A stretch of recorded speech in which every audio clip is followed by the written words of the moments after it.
Media 98.9.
Good morning, guys, and welcome to another episode of Island Tea with your faves, Azim and Jade.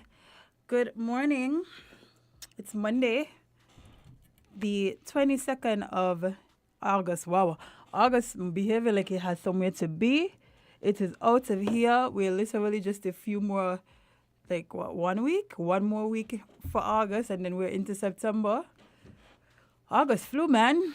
August flew. All the other months were taking their time, but August has some place to be. So she is almost out of here. But yes, guys, welcome to Island Tea. We're starting a new week. Oh, sorry, excuse me. We're starting a new week. I don't have any guests today, so you guys, well, when I say guests, I don't have any co-hosts, sorry. I have guests, Miss Masha, the Honorable Masha Henderson will be joining me sometime this morning, as well as, the usual traffic talk. So, guys, feel free to call in for that segment. Tell the nice officer all of the problems that you've been seeing when it comes to the road and traffic and any grievances y'all may have. That is coming up at 8:30, so stick and stay for that one. How are you doing? How are you guys doing? It is cricket week as well. Yes, it is cricket week. Oh my gosh. We have a totally new league that is starting on Wednesday. It's called the Six. So guys, look out for that one. I will be there. I hope I see you guys as well. Feel free to say hi as well. I don't bite. But I am looking forward to that. I was looking at all of the players arriving. I was looking at the CPL lives. And so the cricketers are here. I'm pretty sure they are excited as well to give you guys a good tournament. We have back-to-back tournaments this year. Again, starting with the 60, sorry. And then we have the usual CPL action. So, join me in the park this week. But how are you guys? Somebody saying good morning. Good morning, Jade. You are red and ready. Well, I felt a little red today. Let me tell y'all the truth. I am somebody that likes to pick clothes that I don't have to iron. And so whenever I see things that I just don't have to iron, I just pull them. And this one was one of them this morning. I just had to throw it on while getting my son ready. So somebody's saying she switched. I switched from what to what? I switched from what color to what color. Because, anyway. Yeah, so let's see what's going on in the news. I hope everyone is doing well. Somebody says, since Azim off, I find Jay dressing hot and refreshing. To me, I feel like I was just coming in here looking old and frumpy. I don't understand. I don't think that's a compliment, sir. You're making me feel like I just used to come in here looking all old and frumpy. I did not. I hope you like my hair, by the way. I did it myself, you know. Anyway, let's jump into some news. Let's see what's happening in the news because I'm sure lots of things have been happening. So, let's start right here at home with some local news. This one is coming from the Foreign Affairs Minister, and it says the new Foreign Affairs Minister emphasizes need for SKN to be a global decision maker. Minister of Foreign Affairs, the Right Honorable Dr. Denzel Douglas, in his first meeting with the staff of the Foreign Affairs Ministry, emphasized that the Federation of St. Kitts and Nevis must not be passive in its interaction with the rest of the world and the decisions made at global level.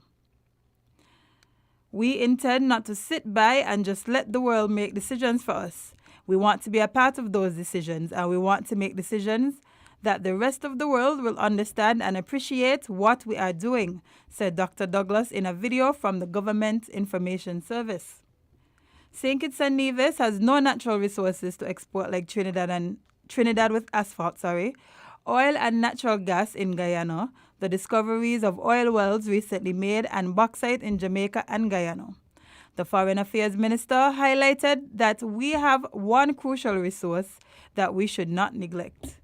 We are a small nation. The only resource that we have is our people. Some people say passports, but it's a people that we really have as a resource at this particular time. And so it is important for people to be properly trained. Training is critically important. It is important that other people understand what is happening in the rest of the world. Dr. Douglas said he was humbled to serve in his new capacity and expressed gratitude to the former minister, Premier of Nevis, the Honorable Matt Brantley, for the work he and the ministry did in the previous 7 years.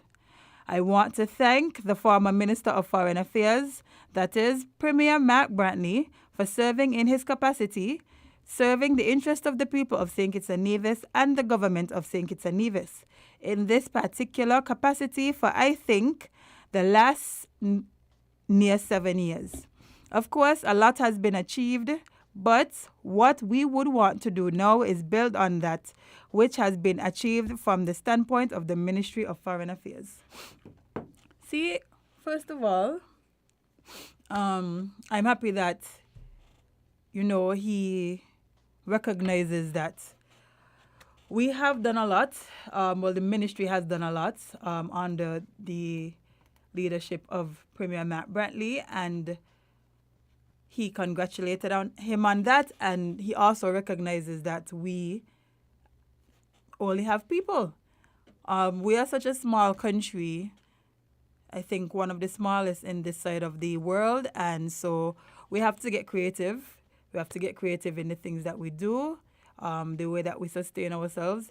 I know that tourism turned into our main export, however. Tourism season is only for a time, and so we have to figure out what else besides tourism we have. And he said that one thing that would help us with that is definitely education, and I think skill building and education will help us to reach further. I think, as I said it here, that we do need to start diversifying our market, figuring out what we could do. And a lot of people used to say, oh, well, we should get into marijuana and stuff. But the truth is that ship is in the water already. It's far off. It's very difficult to break into that market, especially when weed is legalized in a lot of these countries, a lot of these bigger countries that we would have been exporting to. So we have to figure out different ways to catch up with the world. We can't let the world believe us. We can't let the world dictate what we're going to do going forward. So he is correct. We have to diversify, educate, and figure out ways for us to get to the place that we want to be when it comes to being a mover and shaker in this world and in this economy. So hopefully we'll see what plans he has in this aspect when he rolls them out. I'm pretty sure in the upcoming years, however long until the next election. And so I do look forward to that. Um, Something that I saw, saw over the weekend that made me chuckle was the fact that people, as usual on the Blue app, were upset and making some statements in regards to the fact that the Premier of Nevis and the Prime Minister of St. Kitts were seen sitting down, having discussions. They took some photo ops and stuff, and people were upset. And I'm like, why would you be upset that the Premier and the Prime Minister are speaking and not having, any kind of weird discourse? Well, for now, we don't see any kind of animosity coming out of these meetings and stuff. I don't understand what y'all think is supposed to happen. I am pretty sure, from the little knowledge that I have, that this has to happen because even though we have a Premier of Nevis, the Honorable Dr. Terence Drew is the Prime Minister of St. Kitts and Nevis. So, of course, they will be sitting down and discussing and, talking about how to strengthen the relationship between Nevis and St. Kitts, trying to figure out this whole fair share debacle, all of these things. So I'm puzzled. I'm puzzled as to why people would feel some way because they see them talking. Oh dear, sometimes you guys really do confuse me because I'm pretty sure in the interview we had with Mac, he did mention that he and the Honorable Prime Minister have been having discussion. Well, they spoke after he won, and he said that they would be having follow-up discussions, and that was one of them, I'm sure, last week. So I don't know what y'all want. Tell me what y'all want. What would y'all like to see come out of the relationship between St. Kitts and Nevis? Is it that you want Nevis to be in a better position, be able to not have to depend on St. Kitts as much, because I'm pretty sure that's a problem some of y'all have, or Nevis just taking and not giving, which I don't know if that's the truth because I don't know the internal details, but what is it that y'all want for Nevis? I want Nevis to be in a position where they feel that they are equal to St. Kitts. A lot of the times, Nevisians have said that they felt like they're the second thought or they're the stepchild because, more emphasis is put on St. Kitts. And yes, although we are the bigger country, I'm pretty sure that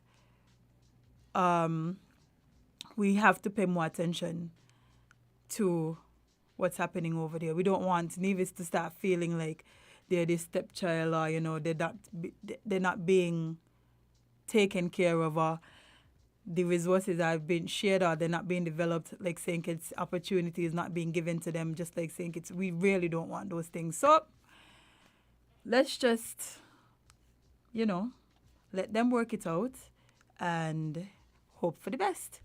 Somebody says that is the difference between Labour and the rest. They recognize the good that can happen under unity. Unity condemns everything that... Sorry, I'm misunderstanding this. That is the difference between Labour and the rest. They recognized the good that happened under unity. Oh, I understand. Unity condemns everything that Labour did. Oh, well, that's politics for you. Somebody saying, I would like for everyone to understand what federation means. Oh, yes, because I don't understand. I think if more of us understood what federation means, we wouldn't make certain statements. To be honest, I don't even think if they did, they wouldn't make them. I think some people just prefer to live in the ignorance that they're living in. They know better, but instead of just doing better, they decide, it's whatever. I can just say whatever, I can just type whatever, not recognizing the damage that you can do by doing these things. So I do think people understand what the word federation means.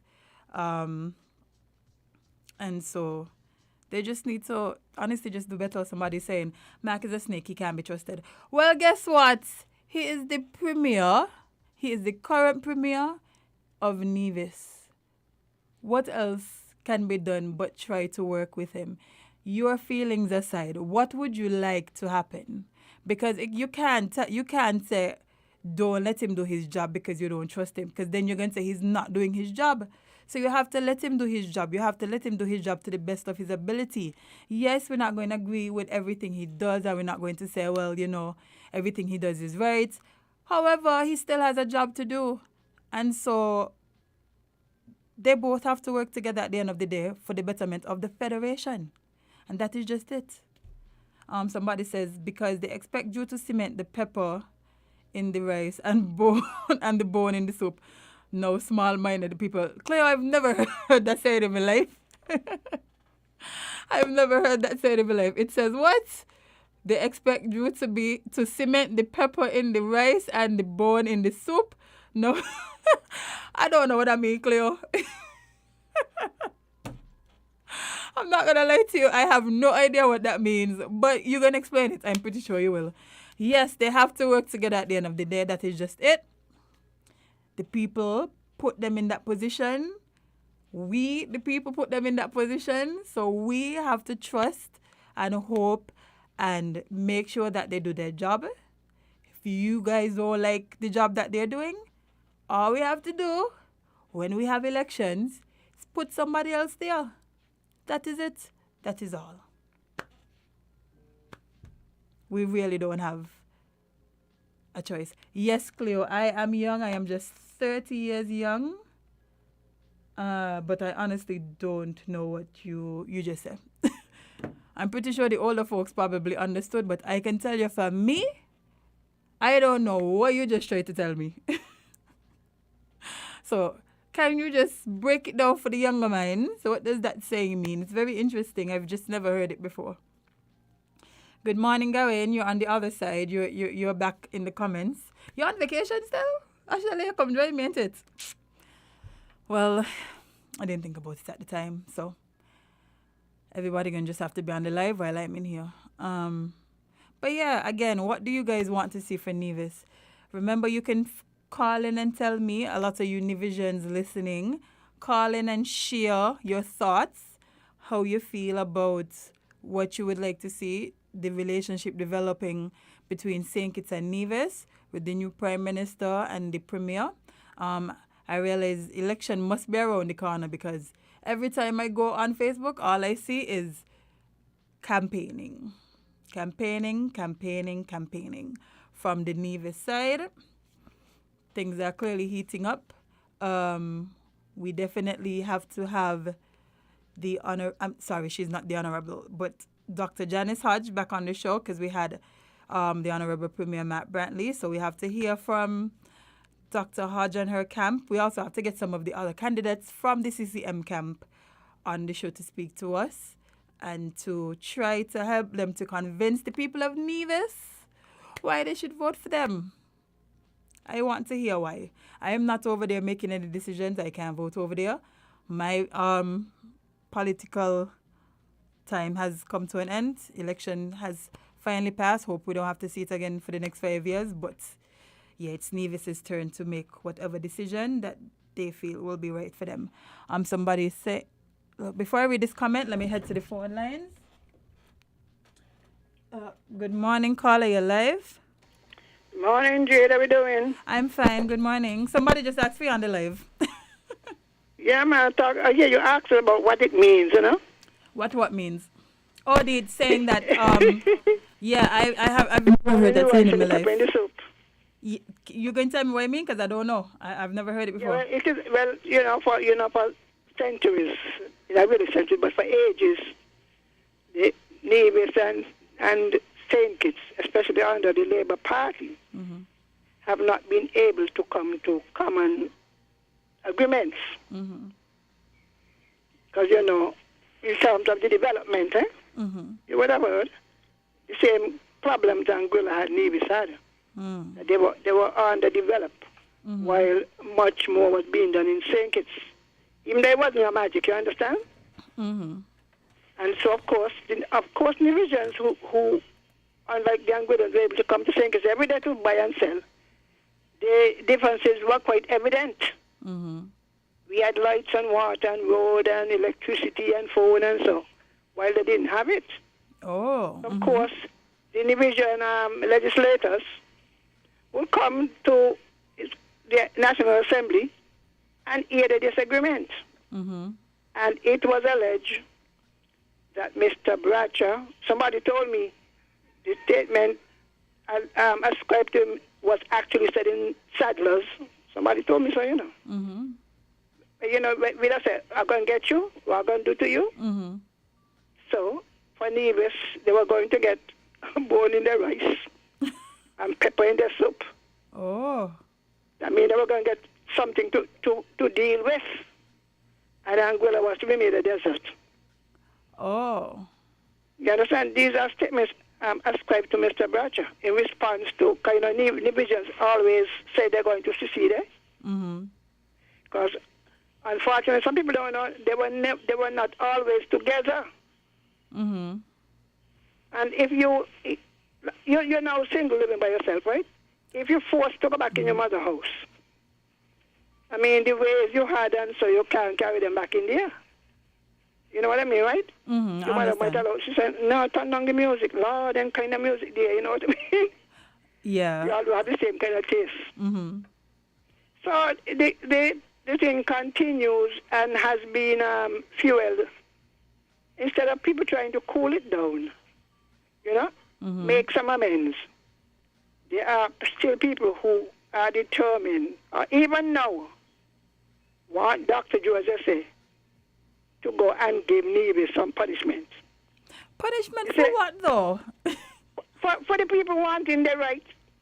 Yeah, but that is just it, because if you are part even of the federation, I mean, there are some people who still don't even want Dr. Joseph to say, oh, what about the budget thing? And you understand?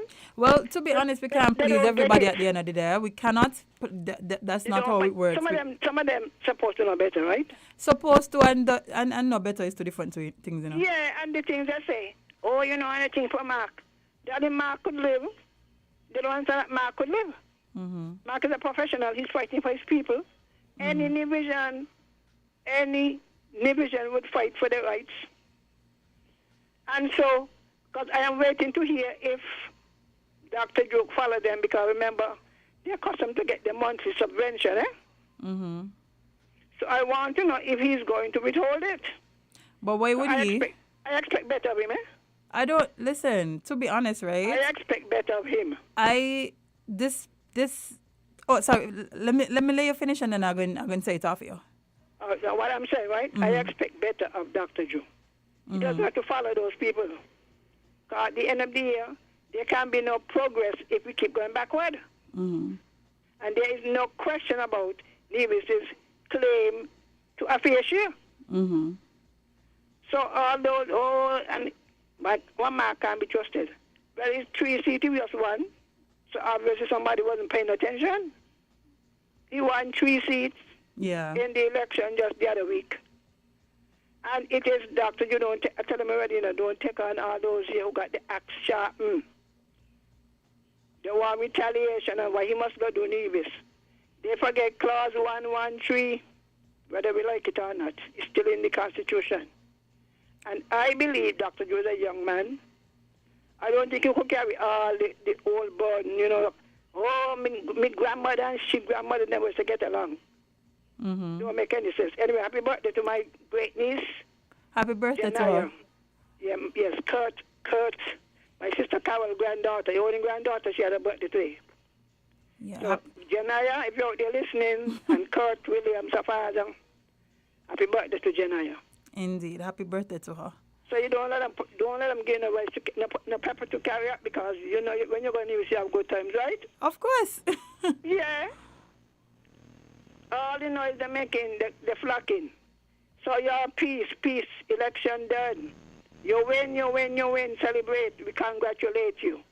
Do not go and retaliate against divisions. You're not going to like it. All right, then. Thank you. Okay, before I take the next call, let me just say this really quickly. We need to stop pushing this narrative where we expect everybody to be the same. We may have had politicians in the past that have been really petty or have done things that were not in the best interest of someone, of course, because that's how it works.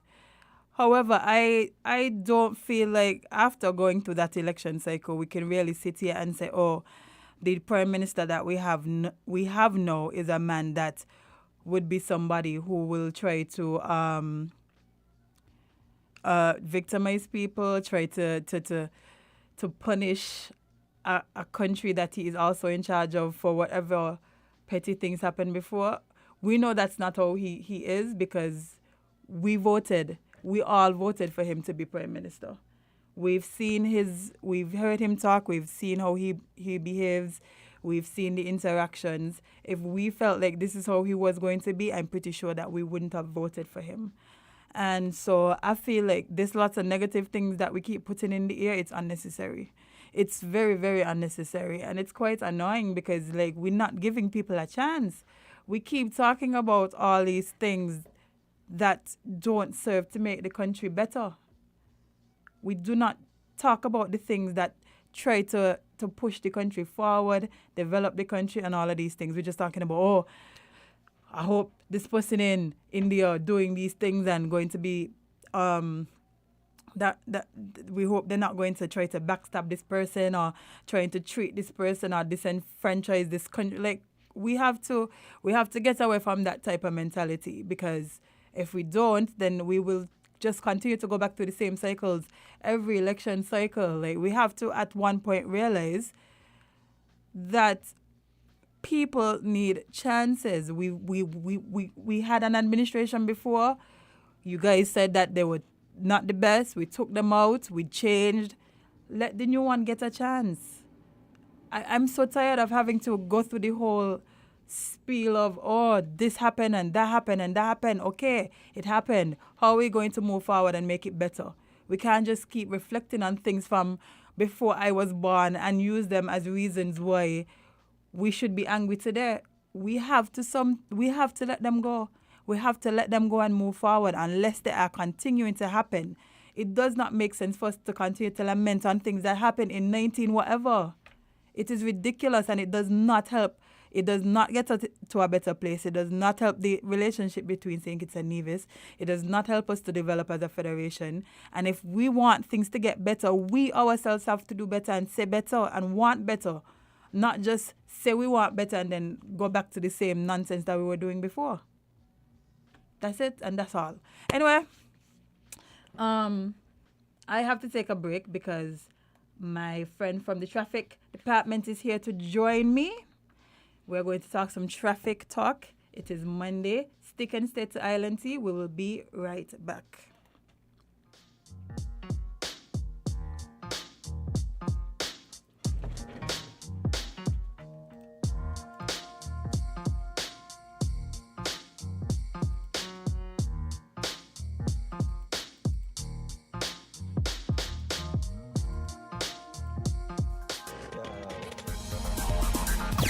Different.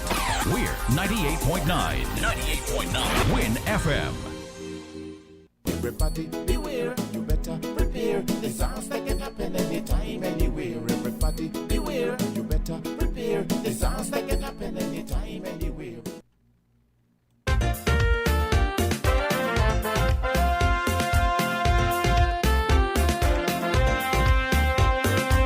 Attention all drivers. Begging you to slow it down, down. Too many stunt drivers on the road, man. With the fire day, driver, what's your emergency? It's better late than never. So why all the hurry? Speeding is the main cause of plenty mishaps. The road is now a racetrack, threatening life and property, and all the result of that led to death and injury. Inconsiderate driving, this nonsense need to stop. I'm making it my business to alert all motorists, especially those who love to break traffic laws. I have seen what speed can do. Here help you to live. Just take this advice I give.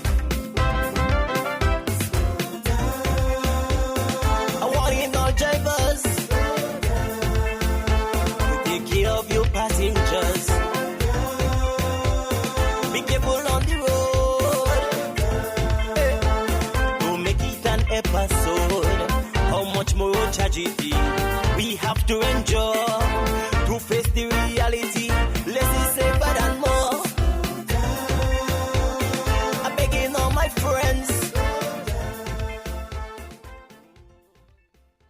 Welcome back to Island Tea, guys. And as I mentioned, we have Officer.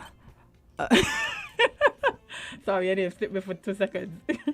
Sergeant Henry. Yes. Lord, I feel bad. We have Sergeant Henry joining us this morning to talk some traffic talk. Sergeant Henry, how are you doing? I'm fine, thank you. And how are you, Jada?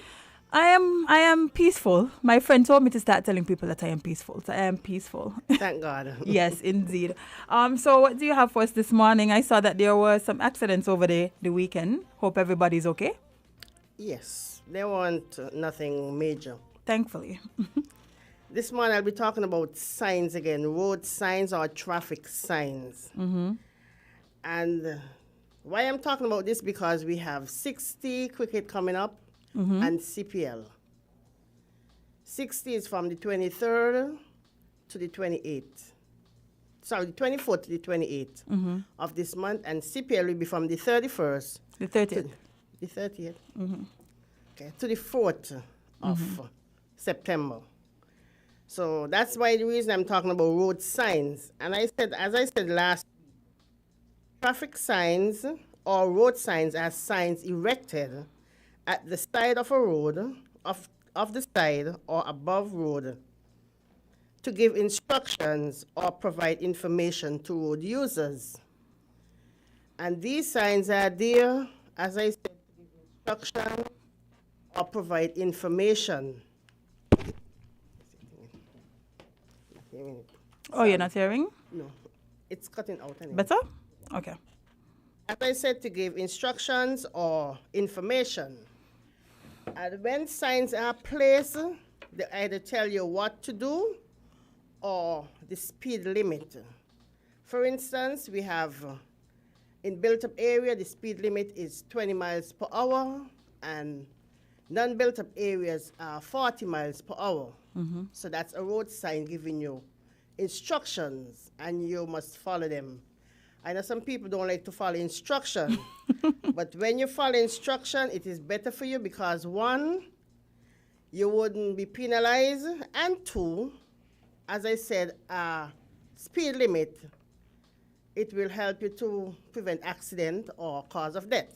Yeah, one thing I want people to understand, that when they cause these accidents, they're not just inconveniencing themselves, they're inconveniencing everybody. Yes. So when you block up a whole road and now Traffic can't pass. Traffic can't pass, now the officers have to come from wherever they are doing whatever they're doing to come deal with this. Like, we have to be a little more mindful about the things that we do. Yes, some of us feel like we're in need for speed and we always have to be rushing. However, the roads are small. We have all type of traffic lights. I don't understand where there's be speeding to go, because at every corner there's a stop. Yes. And then sometimes they overtake you, and when look, two of y'all end up on the same area. Just nonsense. Because by the time you overtake me, there's a traffic ahead of you, and I am behind you. So, remember the traffic speed limits. Also, the signs that are placed there is to regulate traffic. Oh, you were correct. CPL starts on the 31st, sorry. Okay. So, okay, the 31st. Okay, yes. So, the signs are there to regulate traffic. Yes, we put down some traffic lights, and it's a big thing for some people. Some people, they like it because they get out of the traffic without less congestion or whatever you want to say. So these signs are placed, as I said, for regulate traffic or warning. As I'm speaking to you right now, there are some work being done at Upper Keon. That's from by the roundabouts. When you reach to turn to go on Keon Main Road, they are resurfacing the road. Public Works are resurfacing the road right now. And that will take like 3 to 4 days. So from between the roundabout to the Anglican church, the traffic will be blocked off there. So you can use waterworks and get up to Upper Cairn. Okay. I mean, for people who may not understand or know how that works, the route, I think some signs would be good for them as well, like just redirecting traffic. Yeah, because you'll see the entry sign there, and then you go across, you have waterworks, or you can go into Cabbage Tree, from Cabbage Tree. Yeah, but at least I feel like a detour sign should be placed so people could, because for me, I have no idea what you're talking about. I have no idea what these two places are. So if I happen to drive, I can't drive, but if I happen to drive to Cairn, I would be one of the people getting lost because I have no idea what these places are. So I know we like to assume that everybody should know because think it's small, but the reality is we all don't know. So a little detour sign, a little arrow pointing to where we're supposed to go would be helpful. Somebody is on the live is saying from an observation that they had, helmets should be worn when driving on motorcycles. Yes, it is a must. Oh, it's a must? Yes. Well, I don't have to know.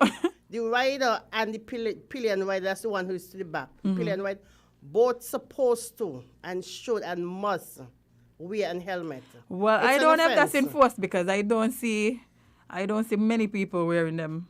It's an offense, and sometimes when accident happen or occur, most likely sometimes it's the pillion rider who get most of the injuries. Yes. I agree. So helmet is one of, it's a must. It is a must, and it's there in the traffic laws. Well, Helmet no, must they be know. worn. Another observation that I've been seeing and hearing, that traffic light right by the gas station close to Valiamat? Yes. I don't know why people keep forgetting that it exists. Because countless times, one of my friends live really close to it, and she's witnessed no less than almost 5 accidents that almost happened because people just not paying attention. And they still want to turn in by the gas station. Yeah, then the people need to pay more attention to that light and recognize that it's there, and you can't just speed because you want to. It's about 5 months now they're down. Yeah, because people still turn, although they have a sign just by the automotive division, Horsford, saying turn in here for gas station. People still going up there and turning. And I think the tenants are them up there should tell the people you cannot turn here. Yes, but you see, it's a business you're doing. Somebody else is saying the barriers and lanes at the airport roundabout continue to confuse because a month after they were implemented, there are no signs to tell motorists approaching the junction what the options are. Which barrier? Oh, when you're coming from Bastille, the barrier on your left going to the countryside, that is for the buses. So instead the buses take the main route, they cut across there to pick up or to drop off passengers.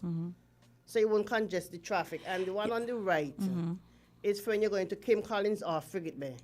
But you see, I think that's why I think Signs need to go up to say. Yeah, because how would I going now? Yes. I mean, ain't everybody going to listen to us on the radio and everybody would be able to catch this. So I feel like if we just put some signs down, then that would help the motorists to understand what the lanes mean. Yes. I think this should have been done since it went down, but that didn't happen. So we really have to make sure we put proper signage. We're talking about signs. We want people to adhere to them. There have to be some to adhere to. Well, that is noted. I'll talk to Public Works and see what can be done. We have so many suggestions today. Somebody else is saying reflectors with arrows need to be placed in some corners. Number 1, the corner going down to Lodge Village from the project. The corner going into Tabernacle Village coming from Estridge. Got those two? Large project. And the corner going into Tabernacle Village coming from Estridge. Yes. Okay, now we have some calls. Ooh, y'all busy this morning. Good morning, caller. You're live. Good morning. Good morning. The officer has highlighted the issue that continues after all these years. officers come on the radio on a weekly basis and make statements and say we should do this and we should do that. But between the traffic department and the public works department, they do not play their role. On the day that the person was there from the public works department speaking about the roundabout, they promised to be signs at the airport roundabout. They are still not there. When signs get knocked over in traffic mishaps, they're not replaced. The call by the person who sent you a message earlier asking for reflectors at bends, they're still not there. The challenge is that there's this notion, and we hear it from police officers all the time, well, everybody knows that there's a stop sign there. Everybody knows there's a bend there, and things such as this nature. And the K-on maintenance, we should not be told what you should do. There should be a sign telling us. And the Public Works Department did not find out this morning, or whenever the work started, that's the work began. Before this work began, at least a week, there ought to have been a big sign saying from date A to date B, there shall be diversion and telling them where to go. But unfortunately, there's this notion that each of us, when we get a driver's license, and every visitor who comes to the country who has permission to drive is injected with a chip in their shoulder that tells them where every stop sign, every yellow line, every bend is on the island of St. Kitts. And until we disabuse ourselves of this notion that everyone knows, we will continue to have mishaps. We continue to have people breaking the laws both intentionally and unintentionally. And may the officer have a wonderful week.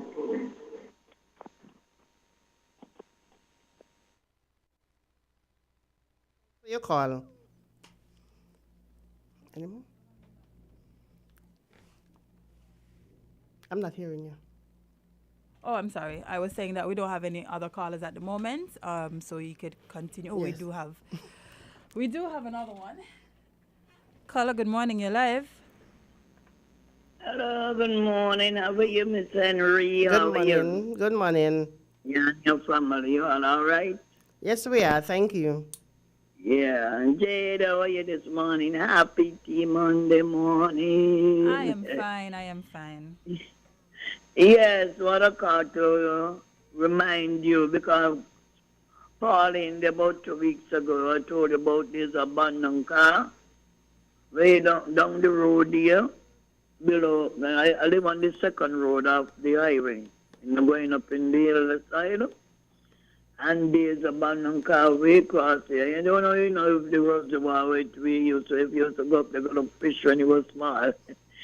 Yeah, you gotta go straight across your green color car, abandoned. They look like going 3 months now. So you told me you was gonna check it, but she had the election fever going around. Maybe you were busy doing something else. So can you please come and check it for me? Just a little bill on me. You're next going to the reservoir. You say car, they like you park up, somebody park it, but it's abandoned.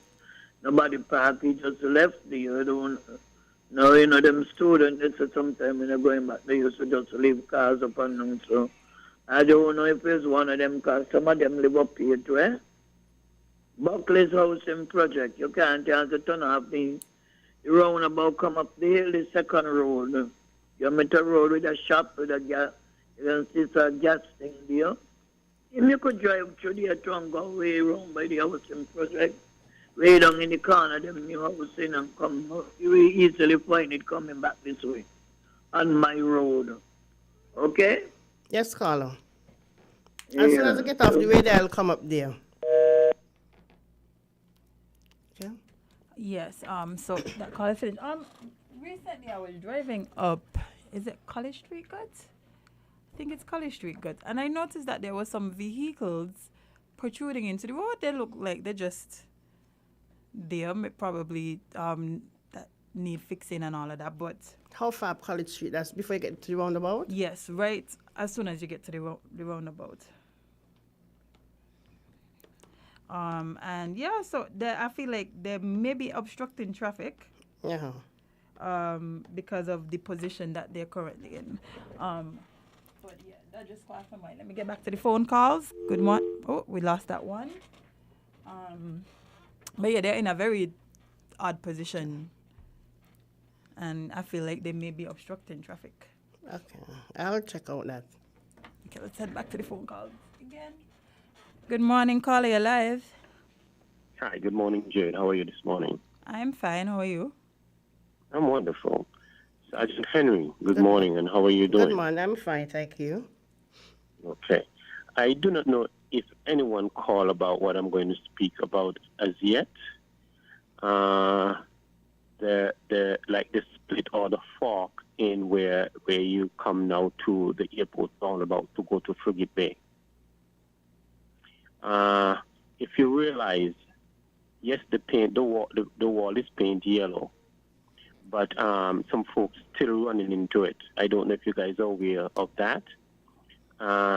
What I would suggest that you all do, because it's going to come into a fork, if a sign can be erect, like where the wall is going to start. They usually have some sign in those places. If you go into the big cities, you would see those signs to let you know what's coming up in front of you, right? So something that can reflect in the night, that you can know what's going on ahead of you, because some folks do forget we're human. So I'm just asking if something like that can be done. We'll appreciate it very much. It will also cut down an accident. All right? Thank you guys for listening. Have a pleasant day. You as Okay, well. thank caller. Yes, your suggestion is noted. Someone already calling about that, so yes, it's noted. Okay. We don't have any more calls at the moment. Yes, last week I spoke about work supposed to be done or should be carried out by tailors. That's directly behind the Beach Island and the Washington Archibald High School. Well, I just want to inform the caller that work has been started this morning, because I drove across there and I saw Public Works there putting down, and they're going to put down some speed bumps or sleeping police as we call them. So the traffic should be much less congested or much manageable, I must say. All So right. instead of people driving across there fast, yes, because it's a Speeding. school zone, and it's also a residential area. So the traffic should be manageable across there. Okay, so we have another caller. Caller, good morning. You're live. Hi, good morning. A question.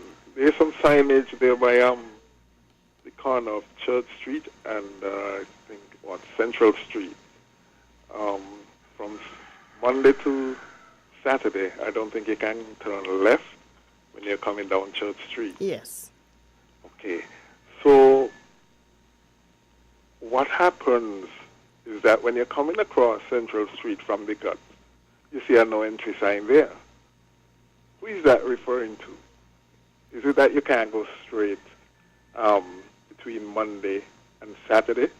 Because it seems a bit ambiguous. If you look at it carefully, there's a sign saying no entry, and it's pointing towards traffic coming from the gut to Central Street, going into, by subway area. It's a bit ambiguous, and I think it needs cleaning up, because I don't understand the no entry part of it. If you take a look at it, I think you'll understand what I'm saying. So you're talking about when you come down Church Street, you take a left into Central Street by Yeah. the Treasury. Right. Yes, between 7 a.m. and 7 p.m. you cannot turn there, but after 7 p.m. you can turn in the night. That's Monday to Saturday. No, you have during the weekdays you can turn after 7 p.m. Right. I follow that. Right. And then on Sunday you can turn across there whether it's morning or night. Right. The sign speaks specifically to Monday to Saturday. Between a certain time. Between 7, yeah. Right. 7 and 7. The issue is a no entry sign that is placed right there where you see the sign. It's saying, no left turn and so on. it's a bit ambiguous. So the sign is pointing towards traffic coming from the gut towards east, towards Central Street. It's really a bit strange. And I always wondered, who is that referring to? If you can't go straight, because there is no entry sign there. Yes. So I think that needs tidying up. The signage is there to help, but sometimes, it's a bit ambiguous. I'll check it I out. But I don't know if the no entry sign mean you cannot turn left, go up. I think Church Street. No, I think I know what sign he's talking about. Yeah. Sir, Yeah. are you referring to the sign behind Social Security? Social Security. No, he's talking about Central Street and College Street. No, it's Central Street and Church Street, where the sign is saying, you can't turn left between Monday and Saturday. Yes. Between 7 and 7. There is a no entry sign pointing towards traffic coming from the gut along to, not the subway? No, Burger King. Across by BCA. Yeah. Yeah. It seems a bit strange, and I'm not too sure exactly which one he's talking about. which one is which, because I go straight there all the time because it's been done so for years as far as I'm aware, but I think it needs tidying up. If you look at it carefully, I think you'll get a better idea of what I'm talking about. I'll go there after I finish here. All right. And I'll check it out for you, sir. Thanks. Okay, thanks for that observation. You have a busy morning. You have a busy morning, boy. You have plenty places to visit. Well, I have two so far. Okay. Buckley's and that one. And you still have to talk to the people about the signage by the airport. Yes. Well, I'll call because public works officers usually be listening. Okay, well, maybe they already jotted down. Yes. Just in case, it would be good to follow up with them. Yes, I will. But yeah, you were speaking specifically this morning towards signage. I Signs, think right. you should remind. I mean, time is fast spent, but I feel like you should remind the people about the signage, especially when it comes to the games that are coming up on Wednesday. Yes. So for Wednesday, traffic will be allowed to flow in one direction on Victoria Road, that is from south to north. No parking is allowed on Victoria Road between the Basti High School and Lozak Road. On Park Range, East Park Range, it will flow from north to south, traffic. And there will be no parking between the Basti High School and Lozak Road, the Basti High School gate. And please don't park in front of people's houses. I'm saying this because I live on Park Range technically. My dad lives there. And far too often I find that when we have cricket matches, people just parking in front of people's gates, in people parking lot, forgetting that people have to come home. Get inside. Yes, so please be a little more mindful when you're parking that people live in the houses that you are parking in front of, and the spots there are usually reserved for the people who live there. And so try and park in a way that gives them the opportunity to get into their places and be a little more mindful. Especially you're not supposed to block somebody's driveway. Some people think, oh, yes, it's a driveway, but I'm going to park there still. Yes, if they have an emergency, how are they going to get out, especially if the vehicle is there? So you're not supposed to block people's driveway. So there's no parking on East Park Range from the Basti High School gate down to Lozak Road. Also, traffic will flow in one direction on the road directly behind NHC. That's on from Wellington Road. You won't be able to come across from east to west. You'll be able to travel from west to east. So for the games, which is from Wednesday to Sunday, these restrictions will be in place. And from the 31st, they'll be in place again. And no parking is allowed on the football house parking lot, because there's where the patrons going to queue up to get in. So no parking is allowed there.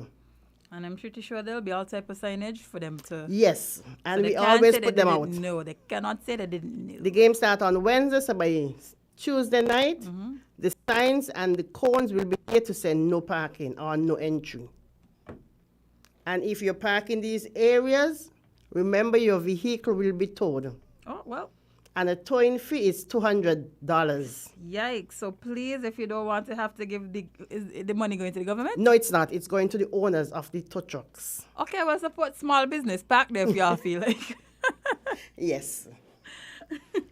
Yes, okay. Well, thank you, Sergeant Henry. It's always a pleasure when you join us every Monday right here on Win Media for Traffic Talk.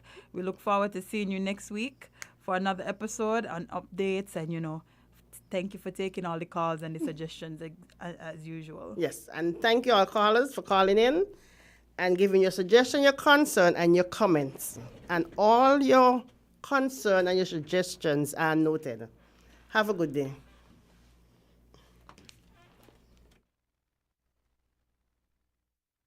We're 98.9. 98.9. Win FM.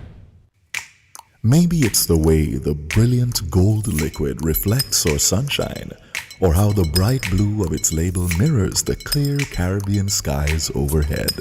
Maybe it's the fresh, crisp taste of this beastly cold beer on a scorching hot day.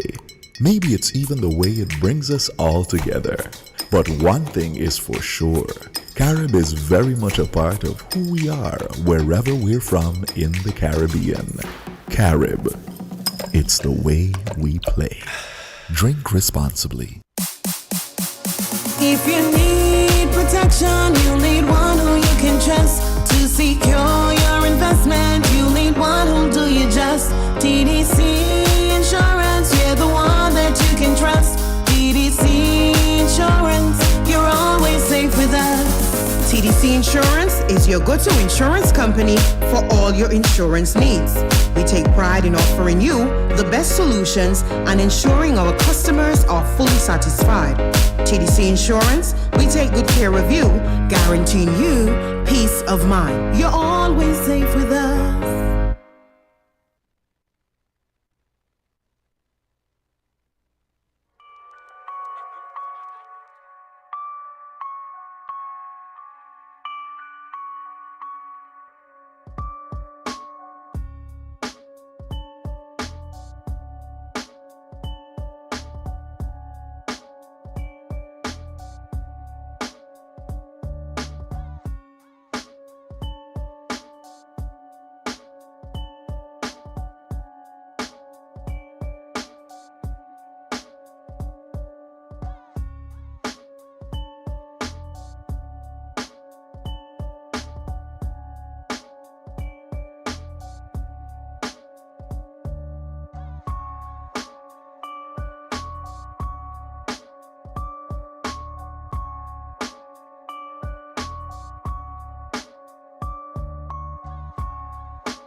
Welcome back to Island Tea, guys, with your faves, Azim and myself. I am Jade.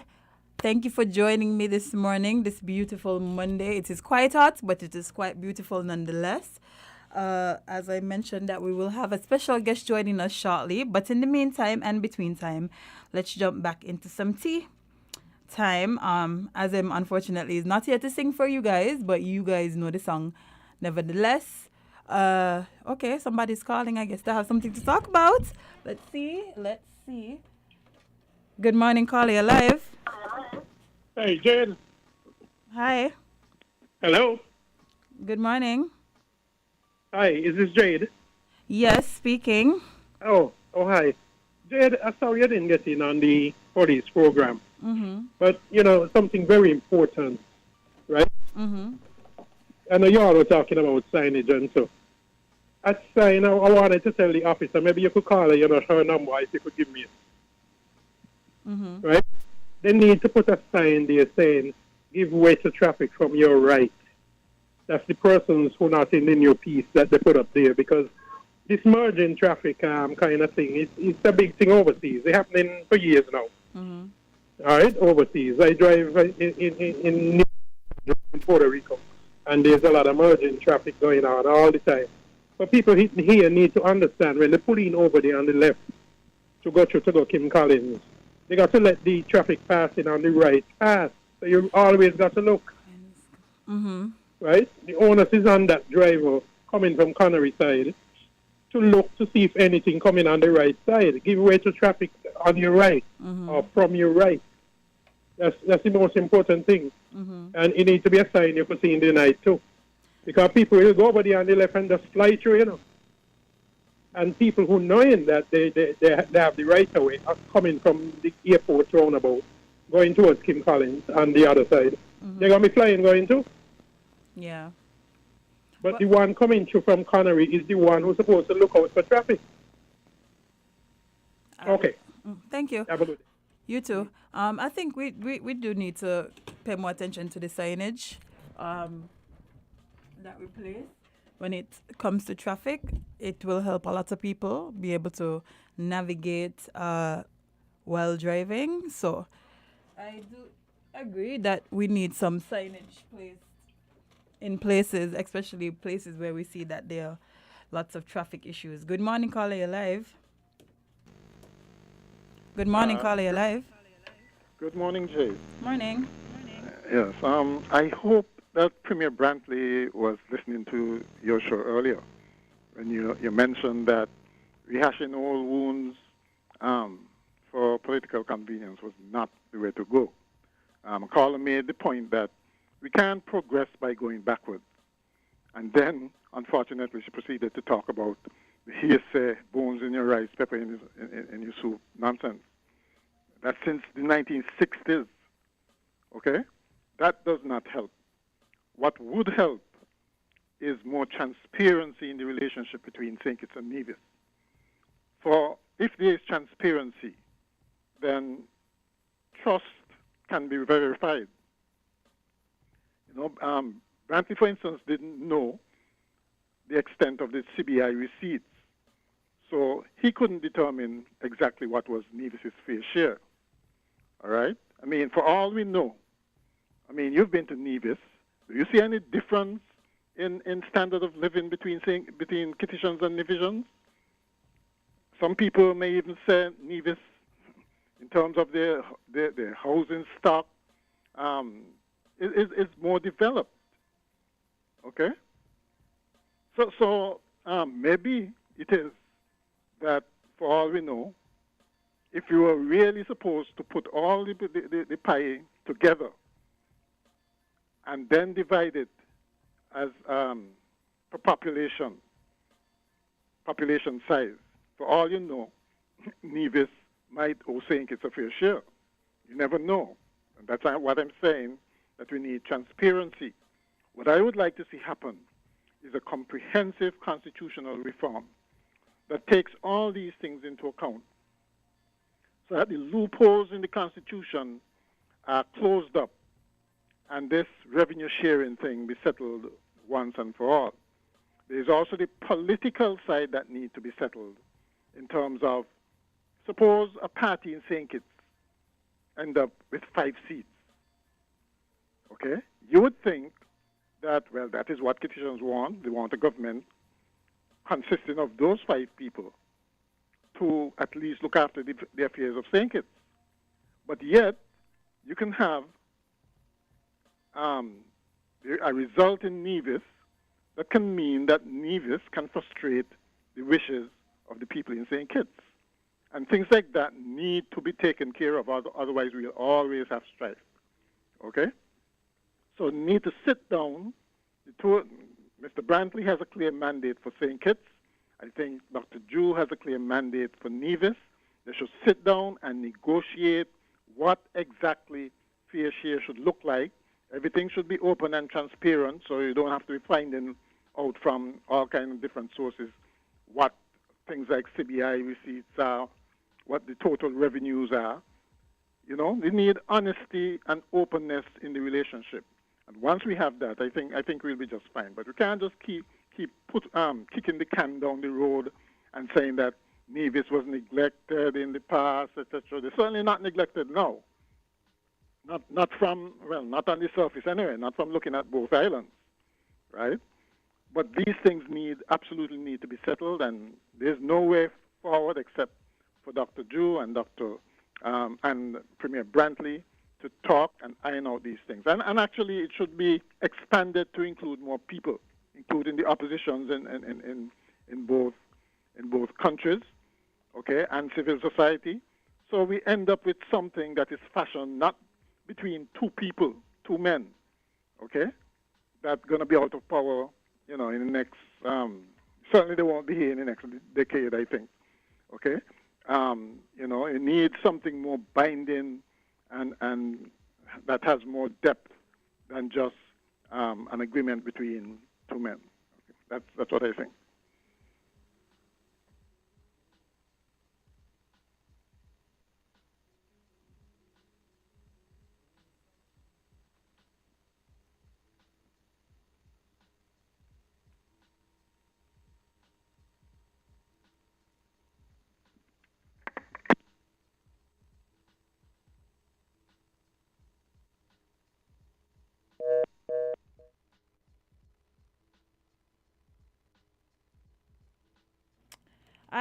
I lost my caller. Uh, Thank you, caller. But I would like to know, what does fair share look like? What should that look like for Nevis in the opinion of people who live in Nevis? And yes, I realized I was talking with my mic off. Sorry about that. But yeah, what do you think that should look like? And I'm specifically talking to people from Nevis, not Kittitians who feel like they should say what fair share for Nevis looks like. What should fair share look like from people who live in Nevis? If anyone has any suggestions on that. Because that's a topic that I feel like we often talk about, but we don't actually define what it means. Like, is it that they get a certain percentage? Is it that things are divided in a certain way? What is it fair share should look like? How should fair share look for Nevis, in your humble opinion? Are you guys hearing me now? I think so, because I'm looking at myself on the little system here. Hopefully you can hear me as well. But while I wait on that answer, let's jump into something equally as important, which is agriculture. And last week we saw that the Minister of Agriculture went to what did he go to again? He went to something in Trinidad where they discuss agriculture, which I think is very important, especially in small countries. In the Caribbean, we were known for our soil. We were known for being countries where you could yield crops. And so now that we are no longer being used for that, meaning people are not colonizing and forcing us to work to plant to make money for them, we now have to figure out how can we utilize this resource that we have for us. And so it says the CARICOM chair, Santoki, he said agriculture in the region, is it at a crossroads? Yikes.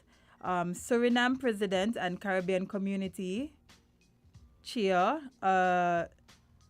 Chandrika Persad Santoki, has said that the need for a complete transformation and realignment of the region's food system has never been so urgent.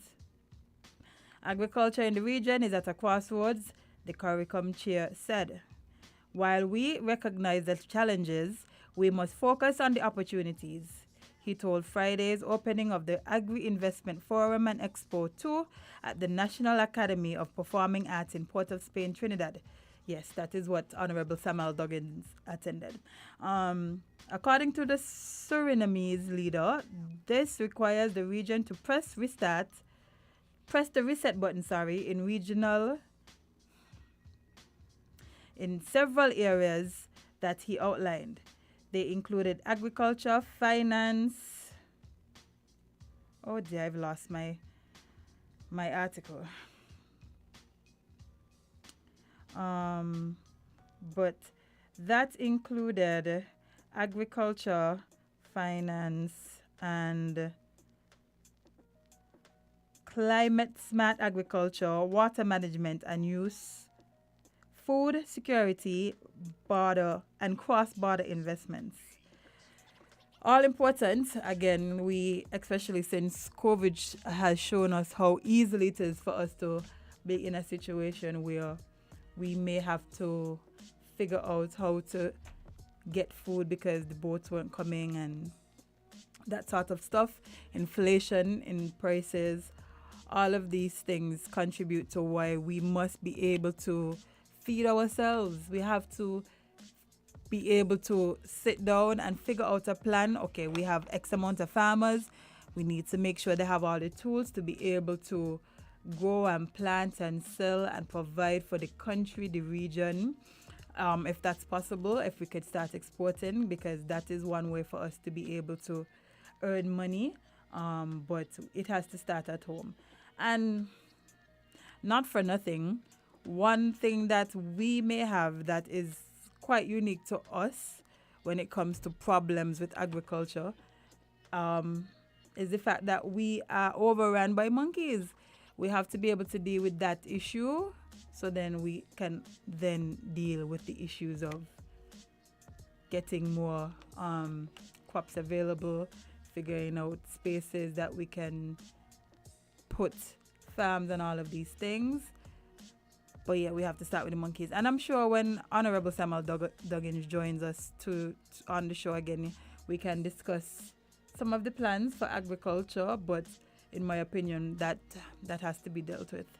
That definitely has to be dealt with in order for us to strive when it comes to farming. So let's go back to the comments, which you guys are literally my guest host until my guest arrives today, which is the Honorable Marsha Henderson. So let's go back to the comments. It says, I guess this is in relation to my question about fair share for Nevis and what does that look like. It says, surely the population size is appropriate. I hope you can expound on that, Miss Amani. Somebody says, let Nevis put their taxes collected let Nevis put their taxes collected in the consolidated fund, add it to that of St. Kitts, then tabulate fair share for both islands. Somebody else is saying politicians and most citizens not care about agriculture as much as they should. It's no way we should be importing that much food, and more folks need to plant a lot of what they eat. Yeah, that's true. However, when they plant, you have to still battle with things such as monkeys and all of these things eating your plants. Because I remember specifically during COVID, we were told to start little backyard gardens and all of these things. And a lot of us did. And I literally remember seeing monkeys in the back of my yard. Monkeys have never been down on my side from as far as what I could remember. Not my side, when I used to live at my mom's house. There weren't monkeys in that area, but when we started planting, I started seeing monkeys in the yards, and they started eating the stuff that we planted and all of these things. So it's all well and good to tell people to start planting, but we have this big enemy. It is the enemy of all of us, because once the monkeys are around, our crops and our plants are in danger. We have this, and we have no solution to it as of late. And this has been around for how many years? Yes, it seems like the monkey population has now taken over the populated areas. They used to be more in the hills and all of these things, but as they started experiencing, which I'm sure is a food shortage up there, they started migrating closer and closer to the mainlands, which is where the food and the crops and the plants are. And so they're eating them. There's no way about it. They're literally eating the things that we plant. So in order for us to secure that, we have to deal with this monkey problem. And a lot of us not about to go outside and battle the monkey. A lot of us are not going to step outside and try to battle any monkey. So a plan needs to be put in place to figure out how we could deal with the infestation of monkeys that we have. Somebody saying it's simple, there are solutions. Some monkeys will have to die, make a business out of the monkeys as well. Well, again, I know there was talk because we read the article about a monkey task force. What their job entailed, I don't know. I wish somebody from that would have came to speak to us so we could have gotten some insight into what they are actually going to be doing. And as well as somebody needs to come and talk about how to help manage the monkey problem. Simple. But good morning, caller, you're live. Yes, good morning. Greetings, sister. Good morning. You're hitting the nail on the head. Because we aim to eradicate these monkeys here and the food industry. The monkeys, them overpopulate the food here. And what they give all the farmers, them, shotgun, pellet gun. You need to get guns to keep out these, back out these monkeys, you know what I mean? How you gonna monkey hunt? Probably 7 months. These monkeys here, with them, and they just shot him like my life. I'm the best person on the earth, and I got over 40 something mango trees down here. They eat everything, they eat coconut and all, they eat the pickle jelly, then they put the planting, they eat the planting trees. And we need serious attention and stop jagging up. So I don't I'm talking seriously concerning these monkeys, because we need to stop these monkeys directly. Yeah, man, respect this thing. Thank you. Yeah, it is the truth. From the smallest of backyard farmer to the biggest of farmers who provide food for the country, I'm pretty sure this is a problem that troubles all of us. It is not just this only affects a small majority.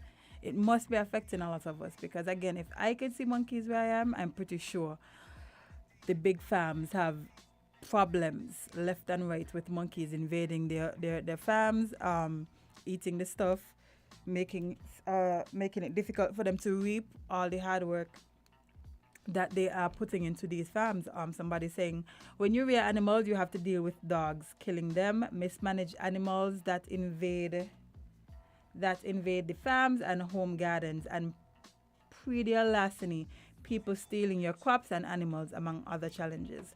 Yeah, that is something as well that we have to deal with. So not only we already have to battle the monkeys, but we have people and people literally carelessly not caring about where their animals go.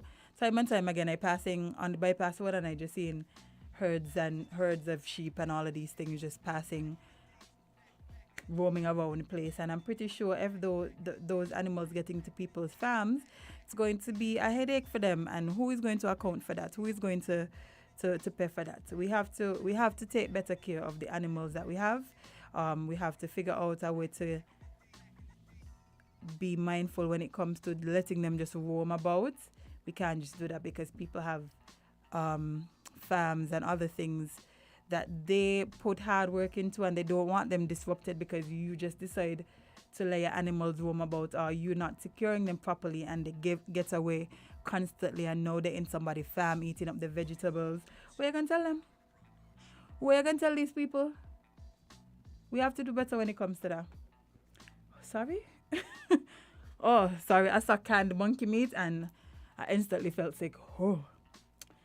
Somebody saying we have a python task force here in Florida. They are paying to catch as many pythons because they're affecting the wildlife here. Maybe that's it. Maybe we need to start incentivizing catching the monkeys. You know, if we incentivize people capturing them, dead or alive or whatever, then maybe we will be able to eliminate some of them. I mean, it won't solve all the problems, because I'm pretty sure people don't have time to stay there and try to catch monkeys. But if this was a job, I'm pretty sure, it is probably a job of somebody on the monkey task force. Again, we need to know what they do. But if this was a job, I'm pretty sure somebody would be glad to do it. Somebody saying canned monkey meat for dogs, cats, etc. should be a good business. Okay, I don't know. I don't know if this is something that they eat, but if it is, I guess, that's one way. That's one way of putting them to use. A matter of fact, isn't monkey meat like exotic or something? Can't we like export it? We can't just start exporting this meat to some country that thinks it's like exotic and is willing to pay big money for it. I don't know if that's a thing, but somebody could look into it. I'm pretty sure that somewhere on this big planet of ours, there's a country that would love to import monkey meat. So, hey, just an idea. Maybe we could do that because, boy, we have to get rid of these monkeys. It is a nuisance. It is a big nuisance. Somebody saying, why can't the people Why can't the government put in place to enforce our laws do their job properly? Which law are you speaking about, sir?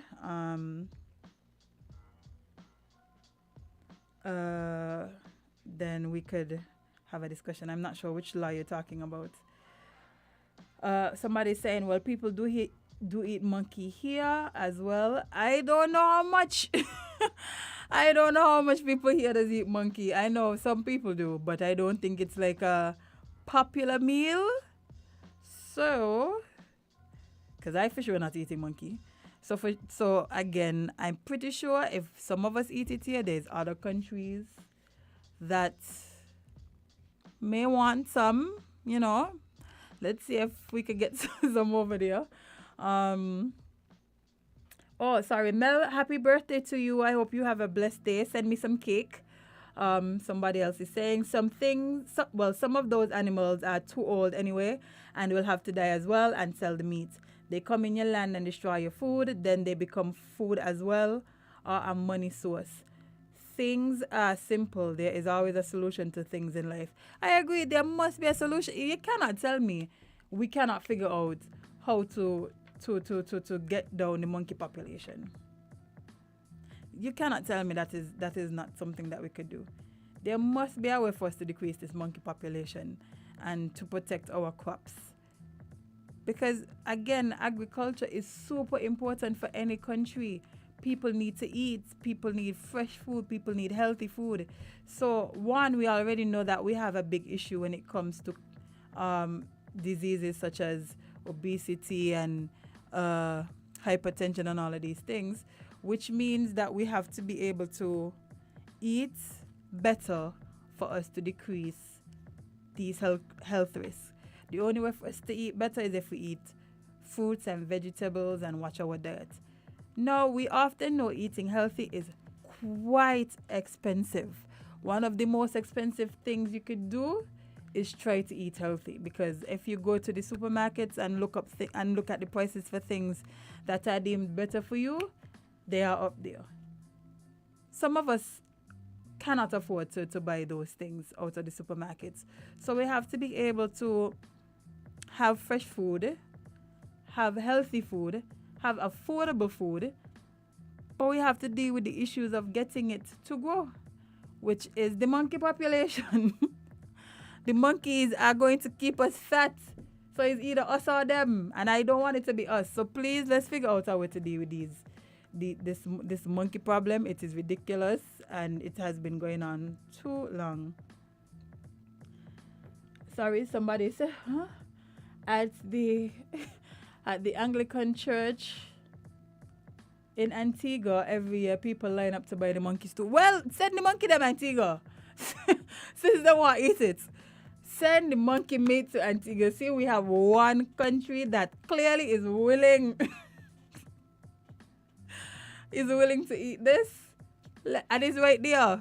So I'm sure exporting it shouldn't be that difficult. I'm laughing because I cannot imagine going to a church fair and seeing all this monkey meat. Oh my God. But hey, if they like it, I love it. So if the monkey meat thing is a thing in Antigua, send it to Antigua. Send it to Antigua, let them eat it. They could probably eat our way out of this problem. Can't believe I'm saying that. But yes. It's Somebody said it's interesting. Many animal farmers keep their animals without selling or using them for meat. For many, it's a bank account and they love to see their animals. That is fine, but they have to secure the animals that they love. They have to secure it. Like you can't have all these animals you love roaming all over the place, eating people crops and plants and all of these things. That's people money they're eating. Some people livelihood. So you can't just have your animals roaming about. I said you can't tell. I don't care. I don't care what monkey tastes like. I don't care what meat it's similar to. I am not devouring it. It is not my ministry. I don't mind if you guys want to eat it. My dad eats monkey, I'm pretty sure, because he does eat everything. But for me and my stomach, no thank you.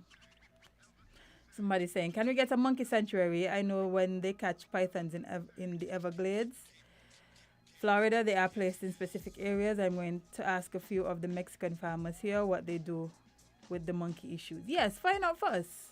Tell us what it is do. I don't know if we could keep all the monkeys in sanctuaries. I don't think we have enough space. Because, to be honest, the monkey population is ridiculous, eh?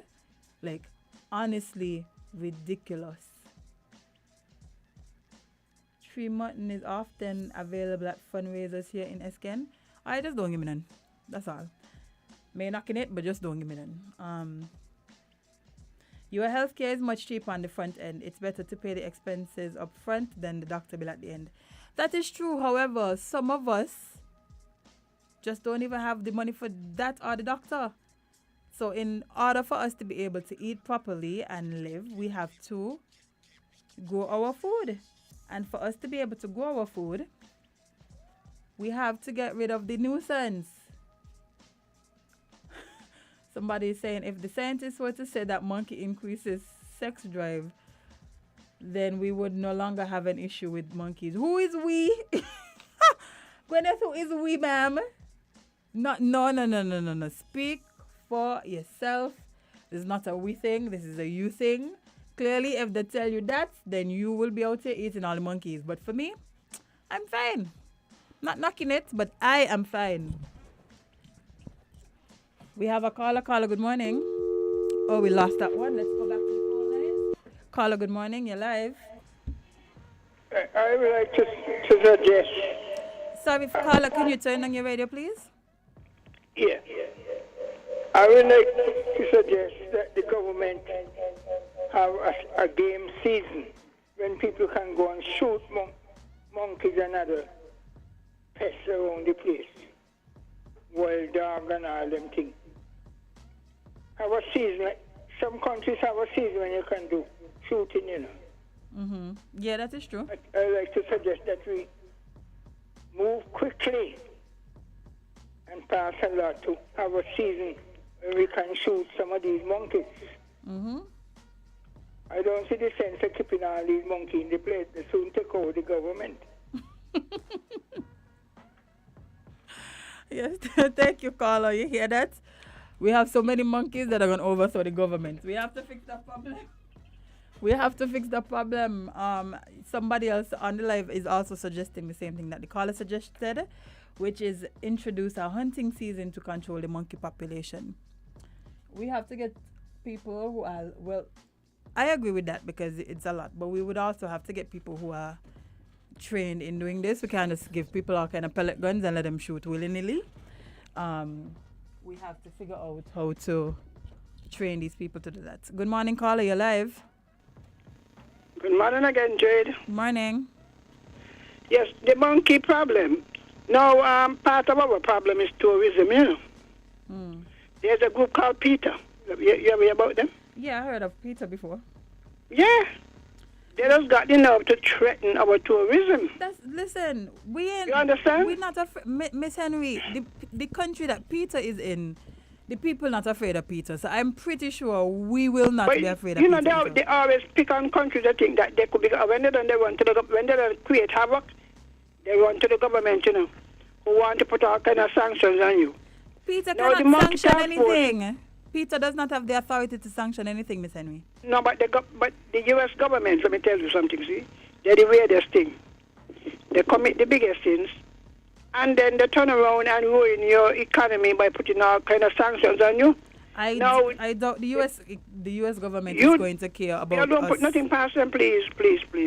Miss Henry, yes, I do understand. If they could blockade heaven, they will do it. Let me tell you. However, the monkey task force now. I'm pretty sure that's not what's going to happen when it comes to the monkey situation. All right, that's what you believe. Ask them what they do, Ross. They were trying to close down Ross University, you know. You remember that? No, I don't. However, Ross belongs to them, so they could do that if they want. No, because they were saying, how they do experiments also with animals, and the other biofarm used to export them. Mm-hmm. Now to the monkey task force, there are people who are given permit to shoot the monkeys and to trap the monkeys. There are people out there actively doing it, but the population is so big, and you just can't go and give anybody a gun. I think they are paid by each tail you bring in. Mm-hmm. They have to present the tail of the monkey. And you can't come say you shoot. You know? Mm-hmm. And they do trap monkeys. So there are people who train. They even supply, I think, material for people to make traps. Mm-hmm. But then again, monkeys they're very intelligent. You trap in here, they say, all right, boy, well, let's go down by Jade, you know? Mm-hmm. So they're not confined to one area. Mm-hmm. And they're very intelligent animals. Mm-hmm. Now the thing, let me attempt the Nevis one. Because Nevis, they're not like kitchen, they don't like the phones. The problem with the fair share is a simple problem. If they go to the Constitution, they're entitled to the proportion of the population. That is where the concept of fear. Mm-hmm. Your father got 4 children, and he decided all of you must get equal, and therefore 1/4 belong to you. Mm-hmm. Of course, all they have to do, because it's about talking about, they send the money. When you're talking accounts, you're talking figures. Mm-hmm. At the end of the year, it is always done. You put the information together, then got to send down the money. Mm-hmm. And as the custom is, you take out the expenses of whatever activity. You follow? Mm-hmm. So when it comes to the CBI, it's a small calculator problem. The central government has all the information. They know how much the citizenship investment spends or the government spend in terms of carrying out the functions of the units. Mm-hmm. Because abroad, private citizens do the work and they are paid for what they do. Mm-hmm. So after you have done what the government spends on that service, you then divide it by the proportion. So all of this lot I run about, you see, but some people, I heard my good friend, this lot, they got to come and, they really got to come and negotiate, you don't got to be honest. All we need is honesty. Mm-hmm. Jay, you can work it out. Let us say, you don't want promotion, you want to work with you and other people. Mm-hmm. You do it, it's the same thing you do, As I heard you talking promoters, you hire this band and that band. Before you say you make a profit, you first take out what it costs to put on the event. Mm-hmm. After that, then whatever is left, then you make any kind of sharing. Mm-hmm. But to say that, Nevis might with the amount of millions coming in, it is impossible. And you hear the dishonesty coming out already, We say we want change. They say they vote for change, vote for them. They say they want, all of us agree we want change, right? Mm-hmm. Don't come up with an old excuse. When are we going to go up? Because that is it, when are we going to mature? You can't tell me. So News must wait till when? Till the IMF come to work it out, and it was the World Bank. Now they must come and Dr. Drew, do what is right. Do what is right, otherwise we will be back at the polls in 2025. All right, that's all I have to say. Thank you. I can just wait to ask one of the politicians about fair share at this point. Whatever the share be, they're going to tell me. So somebody saying, Jade, you ever heard of tree mutton? That is what we refer to as monkey meat. Sir, I never said I didn't know that. I just said I'm not eating it. If you would open your ears, you would realize what I'm saying. somebody said, the same person say you need to explore and find out about it. Stop making yourself sound so immature and unprofessional. You have been a part of the media. Because I said I don't want to eat monkey. So if you want to eat the monkey, then eat them now. Man in your way, man tell you what to put in your stomach. Eat the monkey. If you want to eat the monkey, just eat the monkey, sir. And be done with it. Help depopulate the population of monkey. Eat them. Good morning, Carly. You're live on Island T. What's up? Hello. Hi. Good morning. Morning.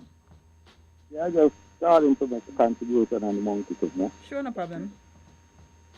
First, it's the nature, man. Nature kingdom, man. Mm-hmm.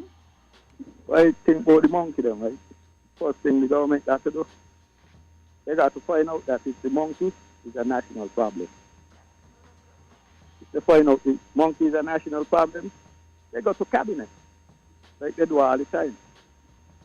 And they deal with cabinet concerning the monkey problem. You know, this is a monkey problem, we need to deal with it. They get the stakeholders then, and they organize how we can deal with it. Mm-hmm. Now, to say it's a monkey and tear up the tail, it really makes no sense. I under with the body. Mm-hmm. No. That's a good question. The first thing the government got to do after they don't go to the cabinet, what would they do with the monkey then? Mm-hmm. What the best move? How we can distribute them? Mm-hmm. What we can use them for? How we can distribute them? What we going to use them for? When they don't get that, they organized now, right? Just like how they could go to the SIDF Mm-hmm. and get money to do other things. They put a monkey fund there from SIDF. And here what they do now, they don't got the thing organized. All of the people who ain't working, who ain't doing nothing. They put a monkey outlet in the constituency or in the villages them around the island. Mm-hmm. And they organize little offices and they put the money there. Whether by check or whatever. So when the people bring the monkey, they don't know what they want to do with the monkey then. So they got somebody who go around at that time and collect the monkey to carry wherever they carry it. Mm-hmm. When you come, you say, okay, each monkey costs this. Now let's say I catch 5 monkeys today and carry to wherever the outlet is. I say, you know what, hold me money so long. Give me a receipt, let me money bill up. Instead I going to catch 5 monkeys and carry them to the agriculture department. Maybe I come from in the country. I catch a bus from you. When I reach in, they say, go to the schedule for your voucher. When you reach the voucher, you come down here. You go back home, you come and next day, the voucher and reach you here. Mm-hmm. You kind of turn off the people. So if you really take the monkey serious, you put the outlet there. Mm-hmm. So people sitting down and lying, and I'm going to walk up, right now I'm going to catch 5 monkeys because I could get me pay immediately. Mm-hmm. I could give me money and the bank up like a week stay. You know. So this is how they got to deal with this thing. Me want no longer maybe 300-400 monkeys up here. What? You should be a monkey task force because you clearly know what to do. I got a monkey thing here. They catch monkey and stuff, but sometimes it's what to do with them. Mm-hmm. And honestly speaking, even though they destroy me, and farmers don't like monkey, sometimes I get sorry for them. Even sometimes I catch them to kill them, I still feel sorry for them. Mm-hmm. You know, because of why it's still. But if you put something in place properly, right, Mm-hmm. you don't know, well, we only could catch X amount for a certain period of time. Mm-hmm. So when you're catching them now, you got people who monitoring to see how the population been going down. Mm-hmm. And if you realize the population really going too low and you feel like, well, you know, it's kind of thing, you maybe ease up in the area there. Mm-hmm. Instead of like, oh, Southeast fell into it, where they say, okay, don't catch them over there. But at the same time, don't catch them over there. But nobody really carrying the food over here to feed them, so they end up come to Connery, come to here. They end back up in the city all over the place again. Mm-hmm. So if you don't got this area especially for them, well, you make sure you carry food and stuff food over there and don't wait for the tourists them to just give them food because the place dry sometimes. Catch things, give them over there, let the tourists them enjoy them over there. Mm-hmm. And then we start to try to control them elsewhere. Because you see what happens is that the monkey them adapt accordingly, you know. The monkey them very, very, very, whether intelligent, smart or whatever, you know. Mm-hmm. They don't integrate to the society now. I'll go down and leave a Guinness, for instance, right by me bar and top there. Just run down the shop and come back. And when I come back, them man don't drink it up. And they make sure they mess there that I could know that they were there. Yeah. Yes. But yeah. Saturday morning, you know, you got me cane them setting up to go do me cane runnings and things. Mm-hmm. And I make a move, come back. When I come back, them man sitting on and the speaker, eating the cane and the speaker playing.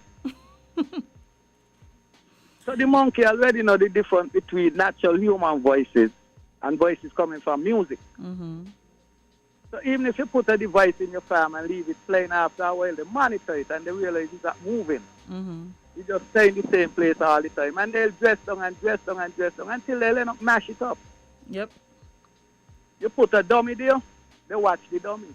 Mm-hmm. Sometimes to fake the monkeys, I have to change my clothes real quick because they know the colors real good. Mm-hmm. So if I buy me bar, for instance, in a red shot, and I got some food in my trap over on the other side by my house, Mm-hmm. I got to take off the red shot and leave it hanging up over here and try to hide somewhere and go back over by the people. Mm-hmm. Because once they see the red shot there, they walk out idea still, so they'll give the sign for the rest to hit the trap. Yeah. You see, they even know the days of the week, but they can't count.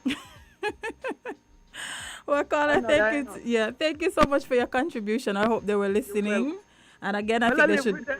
Sorry? I live with them up here 38 years, you know. Sister. Then they should put you on Monkey Task Force for sure, because you clearly have a plan. It's 38 years I up here with them, so I know them good. I study them to the fullness. Anyhow, have a blessed day. And I hope we get something work out. Me too. Thank you so much for your contribution. Yeah, guys, this monkey thing is going to be a headache for a while, but as I said before, hopefully the new Minister of Agriculture will come up with a plan to try and alleviate some of this. Speaking of new ministers, our special guest today has arrived. So we'll jump straight into that with the Honorable Masha Henderson. Good morning, Masha. How are you doing? Good morning. I barely have my voice today. Oh dear, I'm doing good. Already. Yes, I had a drive-through on Saturday and I lost my voice since then. But I'm doing good, thanks. What about you? I'm fine. I have no complaints. I'm peaceful. You look fine too. Oh, thank you. I like the hair. Thank you. I tried a little thing over the weekend. Nice, nice. So how have you been since you've been elected to office? First of all, congratulations. Thank you very much. Thank you very much. How has it been? We've been settling in, learning. It's new. The ministry is new for me, but I'm settling in well. The people in the ministry have welcomed me, and I feel welcomed. I'm excited and ready to learn. Love it. And your ministries are what again? Minister of Tourism and Civil Aviation and Urban Development Corporation, but under this ministry, I also have the Department of Labor and the Air and Seaports, international transport on a whole. Sounds exciting. It's a lot of work, and we're ready to work. I can imagine. So what did you join us on this lovely Monday to talk about? Well, firstly, if I can just thank the good people of Central Bastia for showing up on polling day and, putting their confidence in me and doing so overwhelmingly. People showed up and they indicated by their votes overwhelmingly that they wanted me to be their representative, and I am honored to have had the mantle passed to me, and I want to assure the good people in Central Bastia that it is going to be a new day. It is a new day in Central Bastia, and it's going to be a better way. And I look forward to serving and getting started. My office is going to be open. The constituency office remains open so that I'm accessible. While I was canvassing, I also issued my brochure with my cell phone number for persons to reach me as well. Nice. So I will be accessible. You're going to be hearing from us. In fact, we are organizing a thank you event. Forgive me. We're organizing a thank you event for constituency number 2. So keep your ears to the ground, and we're going to be putting the teams in place so that, you can always have access to your representative as well. Love it. I'm pretty sure they would appreciate that, because one of the things that a lot of people have constantly complained about is that after election, it feels like you can't. Yeah, you can't feel your representative. You can't find them. All of a sudden, I've met with some persons already. I worked on Friday at the constituency office during the afternoon from 1 to 5. So I was able to meet with some persons, and even during the week before we actually went into government, I was able to meet with some of the constituents, and that is the intention, so that there's constant dialogue between your representative and, the constituents. We want to make sure that the good people, like I always say, deserve good representation, and that is exactly what I intend to do for the people in Central Bastia. Well, they elected you, so I'm pretty sure that they I know. they have and full overwhelmingly, trust in you. trust me, I am so honored. I am so honored. I've never that- won anything like that. But how did what was the moment like when the count started coming in and they announced that okay, yes, you definitely won? Well, I was sleeping. So when I got Must up, be nice. when I got up, I heard that we had won the seats. So they didn't wake you to tell you? I was sleeping. Nobody could wake me. I went to sleep. I got up around 5. Mm-hmm. And by that time, in fact, our boxes were not collected until late. So I knew the count was going to take some time. Of course. So I went home and I said, let me get some rest. And I got up between 4 and 5. And I checked and they had already counted maybe like 2 boxes. And we were leading in those boxes. Oh, so you didn't wake up finding out No, that but you see, we put in the work as well. Before we canvassed, we understood that there was a disconnect in the communities, and we tried to reconnect with our people there. In addition to that, we sold our team, the A team, with our new Prime Minister as the leader, and I think people were enthused about that as well. Yeah. And people, were looking for a change, and they gave us a clear mandate. They gave us a clear mandate, and so my only fear is that, I don't. My only fear is that, I fall short, and I keep that in my mind every single day. Well, that I'm not elected just to be a minister in government, but the people hired me to be their voice in Parliament. And so we're going to be working on the issues that came up during the canvass, the issues of jobs, housing, and, all the other issues that continue to affect us in the Central Bastia communities. We are working on the solutions already, and you would be hearing from us. Well, the mere fact that you're already thinking about not trying to disappoint. Yes. I think that speaks volumes. Yes. Because it shows that you're not just thinking about, okay, I win, I fight. No. You do understand that you still have to do what you promised. Absolutely. And the people did give us a clear mandate. They elected us overwhelmingly. And we need to make sure we deliver for our people. Our people were suffering. I mean, I'm not campaigning anymore. We've passed that. We're now into governance. But clearly people were suffering. And, we need to deliver. That is true. And I'm pretty sure I keep saying on the radio that we should give you guys a chance. You guys are new. You guys just won office. Yes. So we have to give you guys a chance. We have to hold you accountable if you don't do what you say you will do. However, we still have to give you a chance to be able to show us what you can do. And so I feel like over the next couple of months and years, we'll get to see what works for us, tweak some things a bit. And we've been saying, Jay, that we also want to see more persons involved. We've spoken about more women involved, more young people involved, and we're serious about that. So we want to see people coming forward. We're going to put the call out, and we want people to, come and get involved in helping to shape the policies, helping to shape your communities outside of the level of governance, even your community, and you can get involved there too. Some people say, no, we don't like the politics, we don't want to be involved, but you can get involved on any level. Yeah, it's and more we're than just the politicians and the politics. Exactly. I don't even know if it's about the politics. For now, it's about governance, and we want the young people to come forward. We want women. We want everybody. It's an all-inclusive approach. So when there's a call, you come forward. And if you don't even hear the call, you can volunteer and come forward. Yeah, you don't have to wait. Yes. Let's move the conversation forward a little bit. With your new ministries, yes, some big ministries to have to handle, because tourism on its own is like what we have heard be the new saving grace for the Federation. That's what we have to focus on. That's what we have to put work into. And so you having tourism and having aviation, they go hand in hand. And see, because and the ports. Yes, because all of these things fall under the same category. They have to work together. What have been some of the issues? I mean, I know it's very early because you just start. But what is one, let me just ask you one. What is one big issue when it comes to tourism that you have noticed and that you think is of most importance for you to fix? Yes, there are a number of things, especially following the pandemic.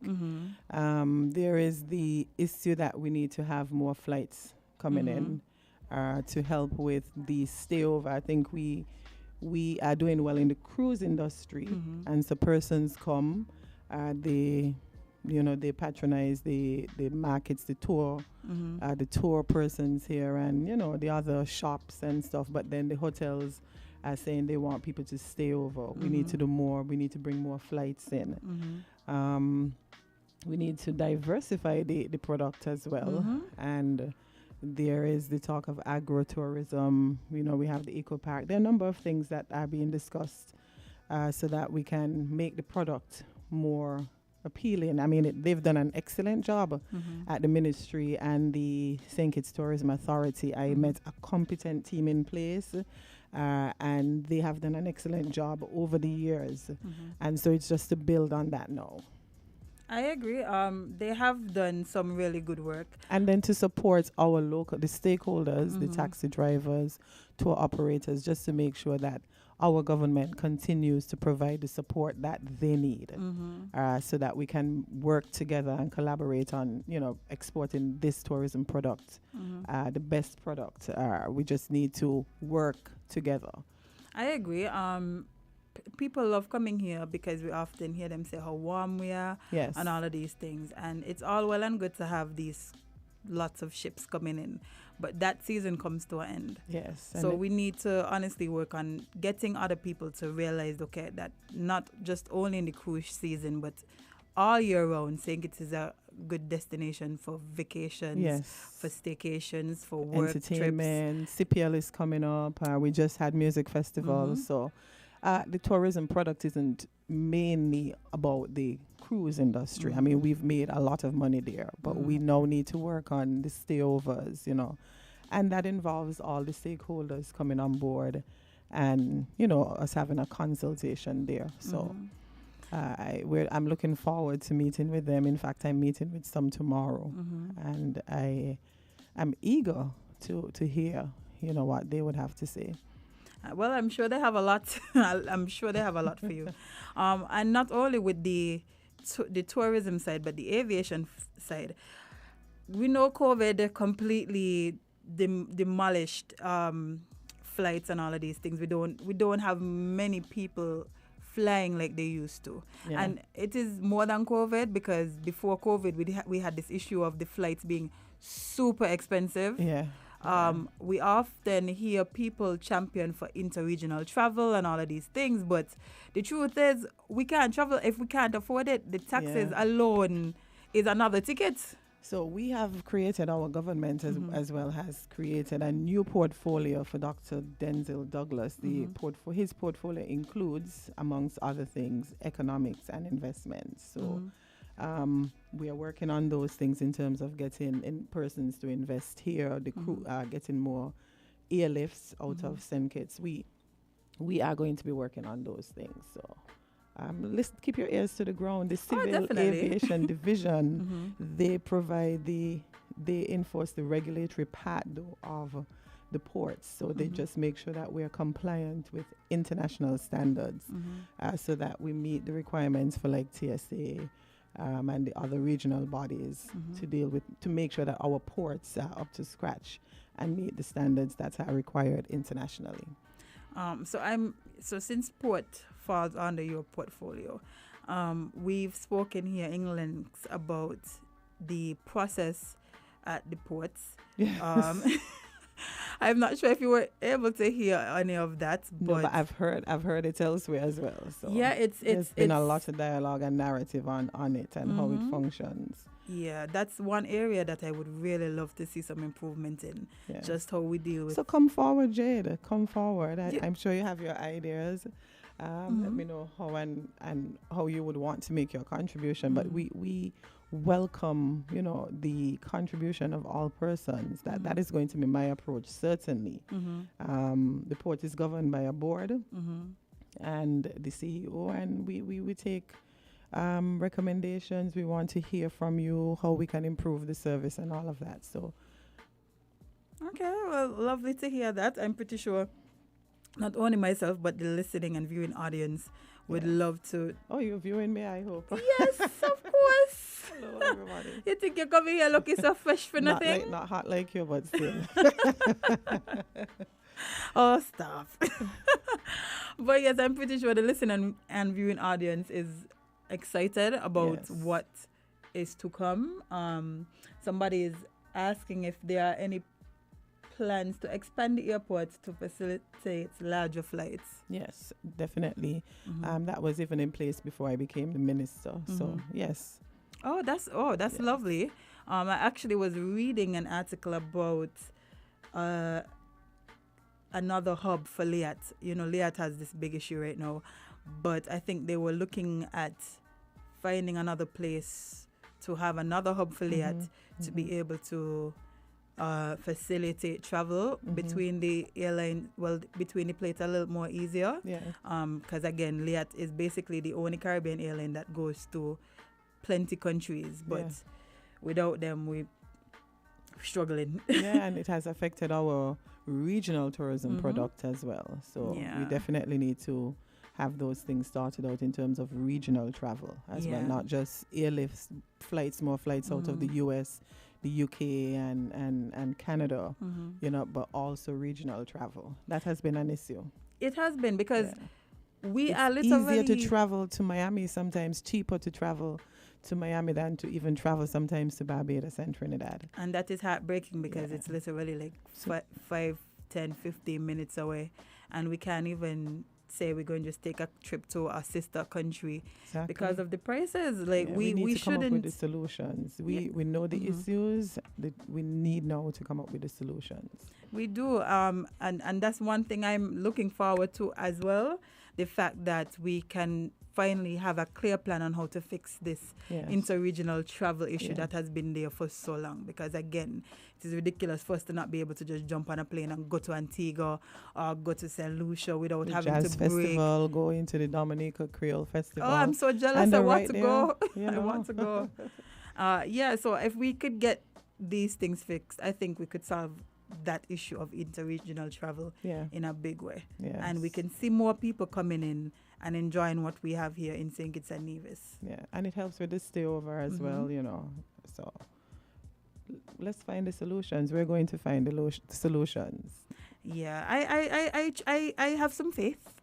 I'm not going to be like these other people who just be like, no, I'm in here. I have faith. People have elected us to find the solutions. Which is why I have faith. We have to find the solutions. Yes. So. Another thing that I feel like we should look at is local tourism, meaning a lot of people don't know what we have to offer here.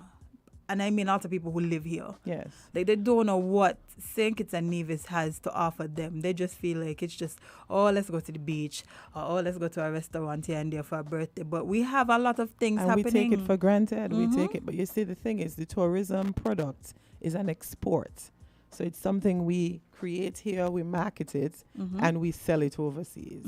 So a lot of times, locally we take our own for granted, our own, beaches, restaurants, as you say, and maybe sometimes the stakeholders don't necessarily cater for the local crowd. That is true as well. And that might be an issue, but there's the issue of, as you said, the local tourism, how we continue to educate our people about our own products and make it available to our people as well, as much as it's an export product. It's something we create and market and sell overseas so that people can come here. So maybe we just need to be a little more conscious of the fact that our people as well can enjoy the product and come up with ways to accommodate. I see some of the local hotels for sure give the hotels definitely rates. try to. But I feel like a lot of the other stakeholders don't. They don't see the importance of it as well. We're going to get there.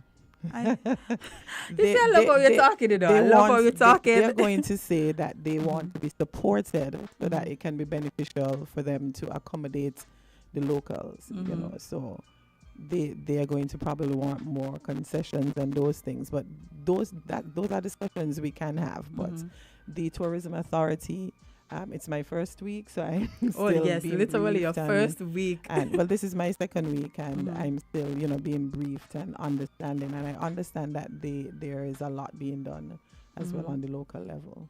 Well, I love to hear it. Well, Masha, unfortunately, I know time ran us out. Yes. I know you had a busy morning probably, so. And I just let me know when I can come again. Listen, you're always invited. Thank you for having me. Of the course. Experience is always a pleasant one. Aw, thank you very much. Where's Azam today? He is overseas. Okay. Yes, okay. He went to, after y'all work him out over this election period, he had to take a break. Some of us don't get to take the break. But we do not. We definitely do not. So he had to take a little break. But he will be back on Wednesday, I think. To join us. He should be back in studio on Wednesday. Okay, nice. Yes, but I am definitely You're doing looking a good job forward on your own nonetheless. Oh, thank you. I'm trying my best. I have to hold on forth. You're doing a good job. Thank you so much. Yes, as I said, it's always a pleasure having you, and anyone of any minister is welcome. Yes. We love to hear from you guys because the people have questions, the people need answers, and we are a source of information. Yes. And thanks for accommodating that. I mean, always. Yes, thank you very much. And also, I just wanted to say that I'm pretty sure my uncle was smiling down on you. I'm just looking at you, and I remembered. I just didn't want to say it, but because I can get so emotional. Yeah, but that's the first thing that's one of the first things I thought about when yourself and Jeffrey won. I was like, oh, my uncle probably is just we so spoke pleased. about it, our little groups. We spoke, especially, the group that I was a part of that he managed. And we spoke about it. We said, Mr. Johnson must be so proud. I trust me. And this he was definitely for him. is. This was for him. Yeah, he definitely is. I was so proud just knowing. Rest in peace, Yeah, because I'm like, oh my God, look at how much work my uncle probably have put in, and to see it come to fruition. Yeah, he was the true meaning of a friend. True meaning of a friend. So. But thanks for having you. Thanks for having me. I mean, anytime. I have still struggling. I contemplated whether I should come because I don't have a voice, but I managed. I'm just happy you came because I already tell the people, oh yes, she's going to be here. But thanks for having me. Anytime. And I look forward to furthering any discussion with whether it be tourism, aviation, labor, any portfolio you have. Nice. I am here to help. Give my suggestions, lend a hand, because I do want to see the better for my country. Definitely. And I will do my little part to have Thank that happen. You, and I'll hold you to that, Jade. Of course. Of course. Thank you again. No problem. You have a blessed day. And you too. Thank you. Guys, that is it for today. Island Tea has come to a sad end. I know you guys don't want to leave, but I have to jet. I have to prepare for our games on Wednesday. I have to go and get some stuff done. I still have some win work to do. I have such a busy day. Just pray for me, guys. If you see me on the road, give me a little bit of water. Help me to stay hydrated. But it was a pleasure joining you guys this morning. I will be back tomorrow. I'm not sure if I will be here on Wednesday, as that is the first start of the games that we're having. But you guys do have me tomorrow. I should have a special host. I don't want to announce just in case he doesn't make it, but we should have a very good show tomorrow. So guys, once again, thank you for joining me. It is always a pleasure. All of the commenters, all of the callers, all of the guests that joined me today. Thank you. Guys, just remember to deal with people with love and grace and understanding today and this week and the rest of August. Let's just start with that small boundary. Also, remember you have to spend more time living your content than posting it, getting a lot of us in trouble, and we don't want that. We want to see people making wise and intelligent decisions, posting things seeming like they know what they're talking about. I know right now that's not the season for it. However, we can change that. It is possible. And lastly, please, guys, remember, you cannot be everybody's cup of tea because you is not a mug. I will see you guys tomorrow right here on Win Media.